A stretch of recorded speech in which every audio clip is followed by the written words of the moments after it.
Husband, 34 male, and I, 38 female, have been separated for a year, and the divorce was final last year. About 3 years prior, I caught him in an affair in which he cried and promised things would change and he would never do it again. I was stupid, believed him, and stayed. By the way, this comes after countless infidelities. I finally found enough sense and respect for myself to leave the relationship. This man gaslit me to the nth degree about his affairs, to the point where he said I needed therapy for the marriage to continue for my false assumptions and questioning his trust. In fact, solid proof of his multiple affairs were found days after the last "you need therapy for not trusting me" speech. This was the same day I asked for a divorce. As you can imagine, this has been a lot to deal with, and having to keep in contact with him to complete divorce proceedings and removing his name from my house was painful. Fast forward 1 year to today, he has not lived here for a year. His house, his name is not on it in any way. I still get mail for him here, in which I have constantly and kindly asked him via text to change his address, for which he says he did, and he'll double check every time. This mail includes things like insurance cards for his new affair baby. He picked up the last of his belongings and important mail, which I've held for months waiting for him to pick up. Celebrated this would be the last time I would ever need to contact or see him again. Yesterday, I received a package, and without thinking,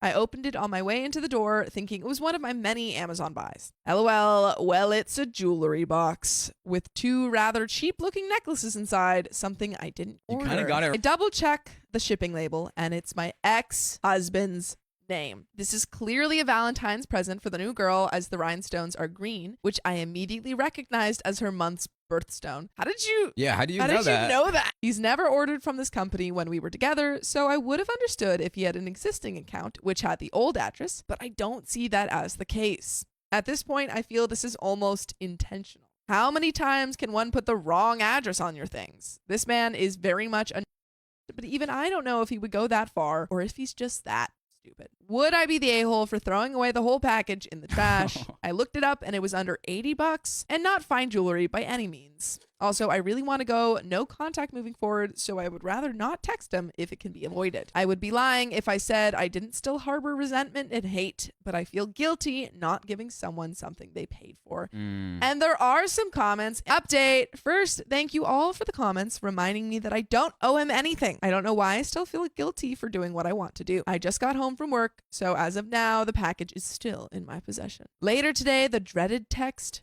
did come. No, I did not block him. He said he just found out they sent another package to my house and claimed he went off on customer service for using his billing address again. I left him on red because this is the first package from this company to ever arrive at this house. But mostly his billing address is still my house. Okay.